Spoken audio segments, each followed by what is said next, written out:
Good evening and welcome to Doctors on Call. I'm Dr. Mary Owen, faculty member within the Department of Family Medicine and Biobehavioral Health at the University of Minnesota Medical School, and also the director of the Center of American Indian and Minority Health. I'm a family physician for the Fond du Lac Band of Lake Superior, Chippewa, and tonight I'm your host for our program on lung problems, COPD, and asthma. The success of this program is very dependent on you, the viewer, so please call in your questions or email them to ask@wdse.org. The telephone numbers can be found at the bottom of your screen. Our panelists this evening include Dr. Andrew Keenan, a critical care and pulmonary medicine specialist with Essentia Health, and Dr. Paul Sanford, who is an internal medicine specialist with St. Luke's Internal Medicine Associates. Our medical students answering the phones tonight are Mackenzie Dotzler of Avon, Minnesota, Amanda Peterson from Tyler, Minnesota, and Elizabeth Posky from Cotton, Minnesota. And now on to tonight's program on lung problems, COPD, and asthma. Welcome to the show, both of you. Thank you for being here this evening. Thank you. So normally, I would think that you two are busy as all heck dealing with COVID, and that's all you do, but it sounds like you're still able to see people for other things. Dr. Keenan? Yeah, the doors are still open, and we're still maintaining our clinic and our hospital presence for everything else that can either happen to affect your health or things to maintain your health. And so the access is still there, but we certainly are busier than usual for other reasons. Dr. Sanford, same? Same thing. Yeah, no, it's just the consequences of COVID expand beyond just COVID infections. People isolating at home, drinking like fish, smoking more, not taking care of themselves. The consequences have been horrible. Yeah. Thank you for that. So I'm sure we're going to get lots of interesting questions from our audience, but until then, I have a few that our medical students came up with that they've heard from their relatives. If I have COPD, do I need oxygen, Dr. Keenan? That's a good question, and luckily for many people, the answer is no. I think there's a number of things to keep in mind for a person who has COPD, including really working hard on smoking cessation, and I think working with your primary care team or pulmonary team for developing an inhaler regimen that you can maintain. Also staying up to date on your vaccinations, including the COVID vaccine, of course, and maintaining physical conditioning. And also, I think, avoiding people who have infections or other upper respiratory symptoms. A small subset of people with COPD will require oxygen, and that is usually dependent on what your oxygen saturation, or if they put the little sensor on your finger. And if that's below a certain level at rest, or in some cases, if it's low when you're walking or when you're sleeping, you may need to have oxygen. I do have to ask a COVID question. So your COVID patients who are fully vaccinated, are they still at higher risk? With your patients with COPD and they're fully vaccinated, are they still at higher risk of getting sick, very sick? Yeah, I think that what we have found is I see predominantly the intensive care unit population in the hospital. I think people who are vaccinated, including a booster, it has really modified their risk for severe disease. I think people with severe COPD or other severe lung diseases are at increased risk for complications just because they have less reserve.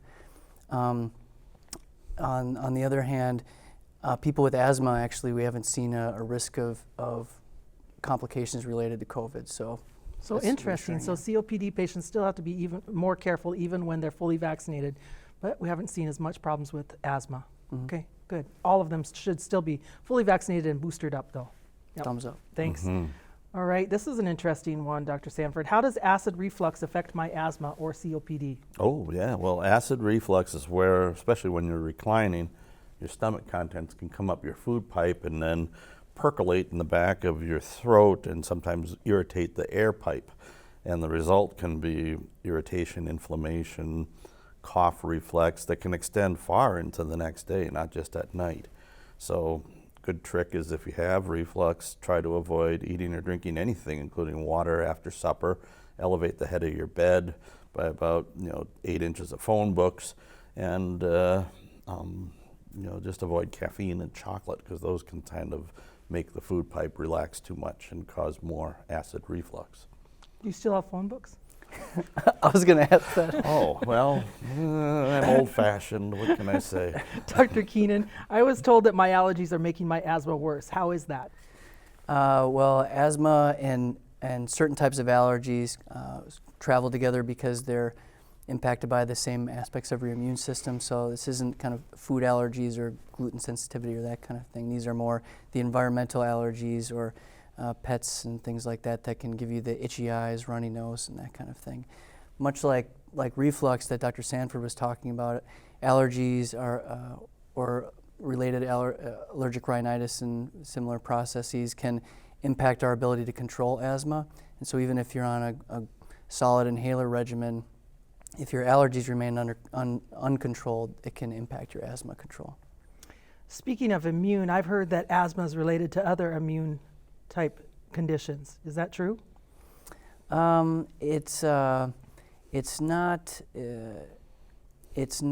in the same class as, say, other autoimmune issues like child onset or early onset diabetes or lupus or rheumatoid arthritis, but it is related to for many people, upregulated parts of the immune system that impact eczema or other kind of less common lung diseases. Thank you for that. Anything to add, Dr. Sanford? Yeah, no, anything that irritates the air pipe, is going to be making people with asthma or other reactive airway disease feel worse. Dr. Sanford, what should I do if I am having an asthma attack or I see a relative having an asthma attack? Well, you say, where the heck is your albuterol inhaler, your rescue inhaler, and use it. And one problem that a lot of people have is they don't use it correctly. And so if you're new to an inhaler, practice it in front of the mirror to make sure that that puff of medicine doesn't just go out and into the air, but it goes into your lungs. If after a couple puffs, people are still really working to breathe, don't be shy about calling for help. 911 is our friend. Anything to add, Dr. Keenan? No, I agree. And asthma is one of those diseases that's so common that it sometimes it doesn't scare people as much as it should. And I think most people have great control and have a good sense of their symptoms, but it is something that can start to get out of control quickly. And so if you aren't feeling better after the measures that Dr. Sanford described, it's time to get help. I've been surprised at the number of my patients that don't understand that sometimes asthma, if not controlled or not paid attention to, can actually even cause death. Yeah, Yep. It's happened to more than one of my patients. And we're starting to see more and more asthma, so it's something to really pay attention to. Thank you both. Dr. Keenan, how can COVID-19 affect my asthma and or COPD? You talked a little bit about it, but anything else to add? Yeah, I think that both of these are chronic diseases that can impact your daily life. And we know that in the acute phase, when you're first sick with COVID, as we mentioned, people with COPD can have somewhat higher risk for having complications from their acute illness. But what I've seen, and I'm sure Dr. Sanford and his colleagues have seen, are more difficult to describe long-term symptoms of COVID with fatigue, feeling tired, and some kind of mental fogginess and things like that. And we know that changes like that can impact our ability to control other chronic diseases. And so I think that you've got the short-term effects of the acute infection, and then the more long-term, difficult to measure effects of potentially kind of the long COVID syndrome. Thank you. Anything to add, Dr. Sanford? No, you're absolutely right. I had COVID a year ago, and to this day, by 5 p.m., I'm just struggling to stay awake. So you can imagine it would infect things like people's memory remembering to take their medications, all the other aspects of their life. Absolutely. Right. Thank you. If my dad has COPD, we'll ask you, Dr. Sanford, if my dad has COPD, will I get it too? No, not necessarily. There are some types of obstructive airway disease that we don't, lifestyle habits don't make a difference. People with cystic fibrosis, which isn't actually an obstructive process, or people with, other types of airway problems. But if people smoke and you have a family history of COPD or emphysema, yeah, you're just inviting misery by smoking.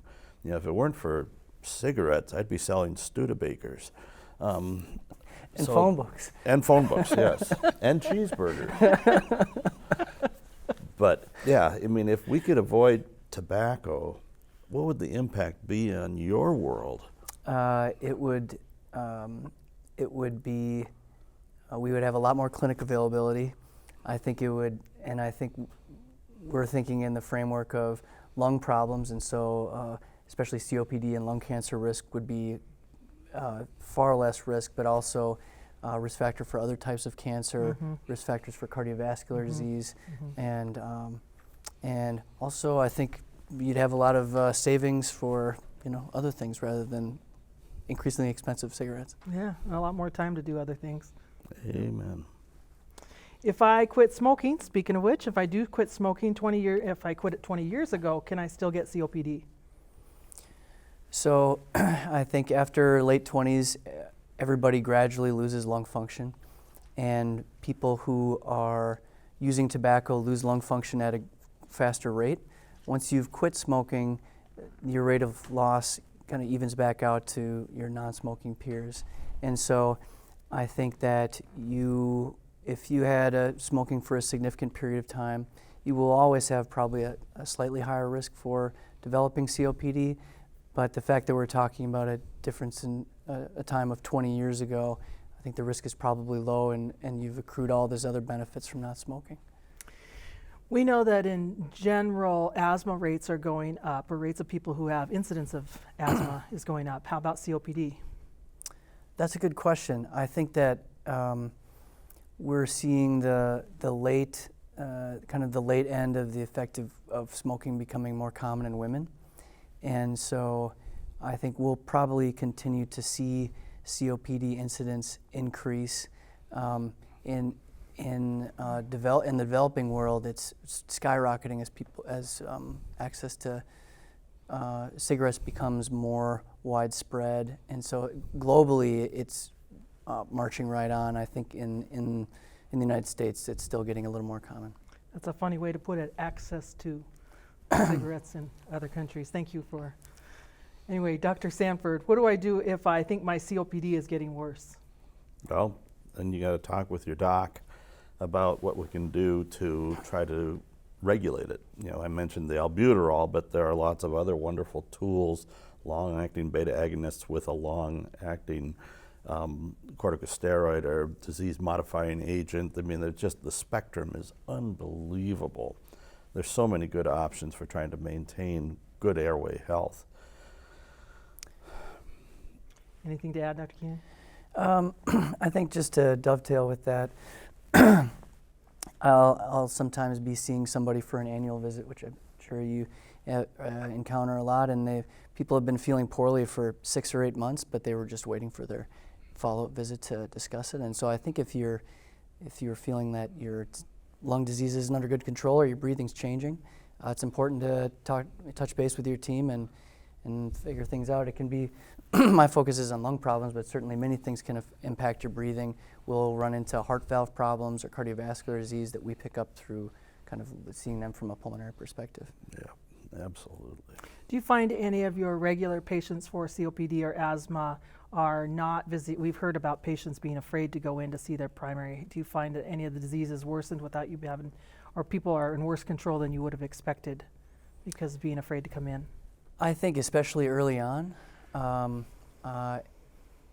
our population tends to be highly vaccinated. I think they have chronic lung problems and it's on their mind a lot. And so we've been seeing more people coming back from clinic.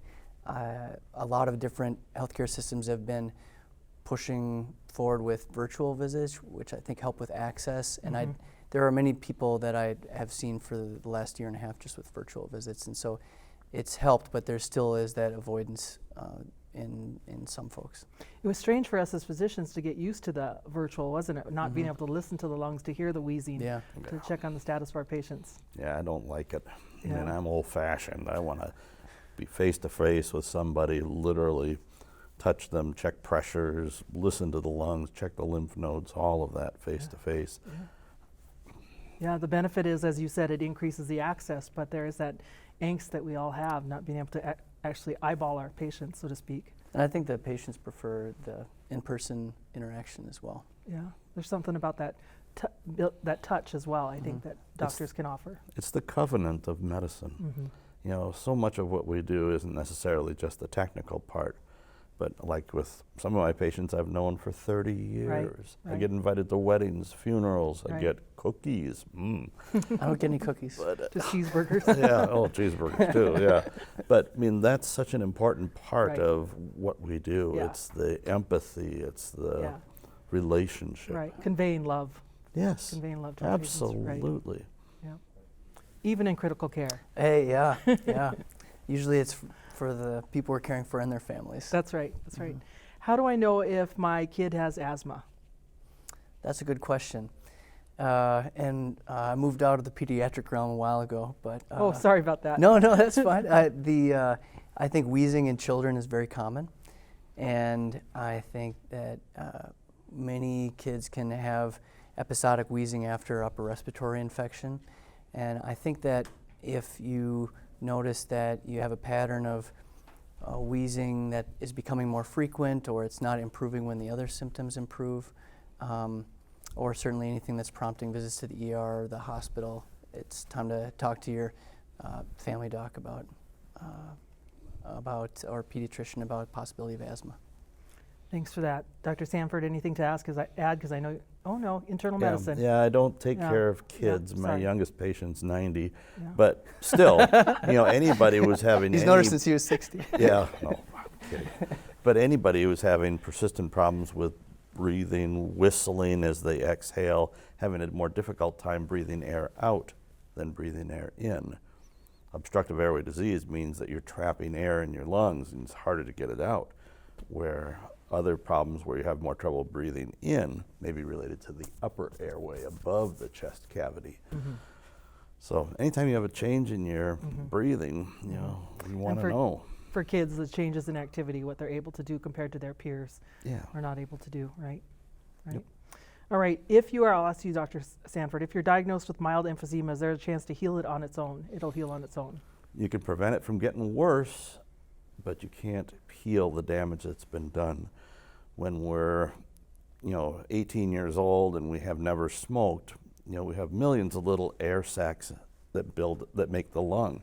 Once I heard one teacher say that if you were to cut them each open and lay them flat, it would cover 2 tennis courts. I don't know if that's true or not. It's always a sport analogy. Yeah, Football yeah. fields. But surface area. But when you smoke cigarettes, you destroy the walls between all those millions of little air sacs. So instead of millions of little efficient air sacs, you get maybe a couple hundred big grape-sized air sacs that are floppy and they collapse on themselves and trap air, and you just can't breathe out. So again, the message: if you don't smoke, hallelujah. If you do smoke, quit. But once you have emphysema, you have it for the rest of your life. Yeah. Bronchiectasis. What causes it? Is there a cure? If so, what is it? That's a good question. So bronchiectasis is it's a disease of the larger airways, and it's over a period of time due to recurrent episodes of inflammation. They become dilated and abnormal, and so that inflammation can be from airway injury, infection, or underlying problem with the airway itself. As the airway dilates and becomes abnormal, it doesn't do its job as well, which is to conduct air and also to clear mucus out. And so I think that that's kind of the cause. As far as treatments for bronchiectasis, obviously it comes down to addressing the underlying cause. You mentioned cystic fibrosis. There's some interesting new medications that can actually help modify the gene itself and help, say, if it's due to an abnormal protein, it helps the protein fold and improves function, and it's been a life-changing intervention for people with cystic fibrosis. I think also you can prevent recurrent infections. The cornerstone of treatment is using things like either exercise or different types of therapies to help clear the airways, often with an inhaled medication along with it. There's kind of like emphysema, once the damage is there with the airways, the main goal is to prevent worsening of damage. the only treatment for reversal of bronchiectasis would be the most radical, which for cystic fibrosis would be lung transplant. And that's what all that other stuff is built to either delay or prevent the need for that. But for the vast majority of cases of bronchiectasis, it's not that severe. Thank you. Dr. Sanford, how does severe sleep apnea affect lungs or risk for COVID? I was thinking for COPD. COVID. Oh, yeah, for yeah. COVID. Well, obstructive sleep apnea, as you may know, is where when you're relaxed and you're in deep sleep, your airway doesn't stay open. And the result is that you have to partially wake up in order to open up your airway and breathe some more. And so instead of being in a nice steady level of sleep and then waking up, your sleep is just like a sawtooth. And the result can be not only exhaustion the next day, but also increased blood pressure in the lungs, higher risk of something called atrial fibrillation, which is where the upper heart chamber just wiggles instead of beats regularly. It doesn't probably have any impact on risk for COVID that I've ever heard of, but the snoring alone sometimes is bad enough that they have to move an airport because they can't hear the planes. Maybe comorbidities, because people who get sleep apnea tend to be people who are a little heavier, and which makes you at higher risk for Absolutely. bad COVID infections. Does marijuana help protect against COVID? No. Would you like to extrapolate? No. No. Yeah. No. No, that's a simple one. Yeah. Yep. Thank you. Asthma. Is it normal to cough up green mucus with an asthma diagnosis? I think when they've done studies on the color of mucus for any reason, it doesn't seem to actually correlate. We sometimes ask about darker mucus or different colors. So as long as it's not bloody, the color of the mucus doesn't tend to matter much. And I think for asthma, a cough that can be at times productive is pretty common. I think what I tell people with asthma or COPD is they've got their usual spectrum of symptoms. And for some people, coughing up a lot of mucus every morning might be normal. But I think if they have a change in their daily symptoms, especially one that persists for a few days, that's what should preclude, has there been a change in my health? Okay. Okay, good. Can exposure to burn pits lead to lung disease? Wow. I'll ask either of you that one. Well, our Afghan and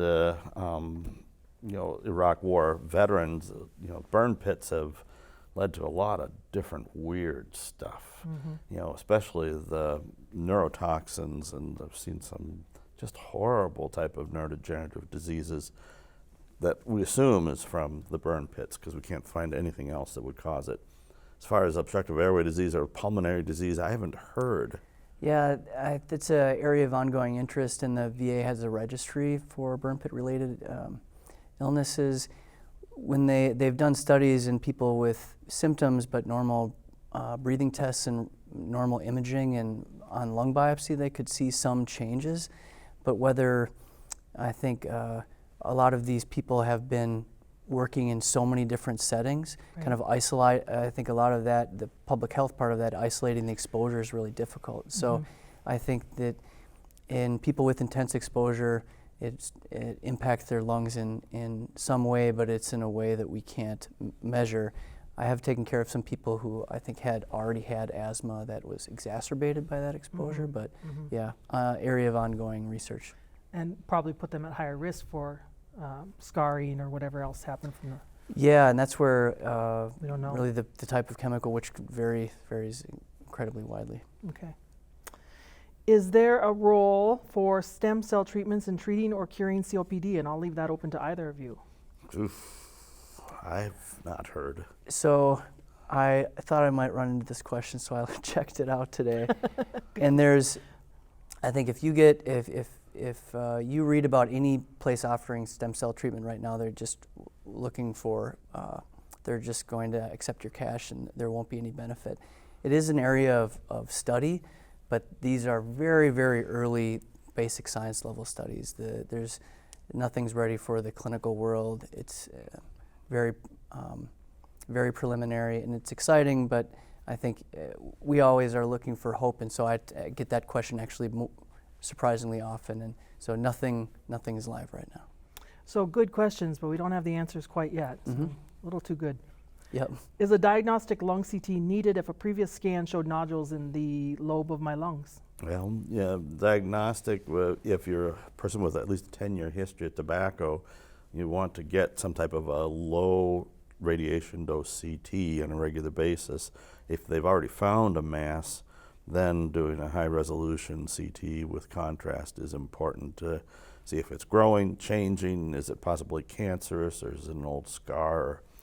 What are your feelings? Yeah, these scans are so detailed that we find any number of spots, large, medium, and small, and so I think that's where following up with your doctor to get a plan set up and a follow-up is critical in that setting. Well, thank you both. This has been great. Anything last second that you want to add? We have about 15 seconds, I think. Oh, Please get your COVID vaccine. amen. And stop smoking. And stop smoking. And no cheeseburgers. I'll take the COVID vaccine I first. like cheeseburgers. I want to thank our panelists, Dr. Andrew Keenan and Dr. Paul Sanford, and our medical student volunteers, Mackenzie Dotzler, Amanda Peterson, and Elizabeth Potsky. Please join Dr. Peter Nalen next week for a program on ear, nose, and throat problems, including sleep apnea, when his panelists will be Dr. Andrew Davis and Dr. Dave Hutchinson. Thank you for watching, and good night.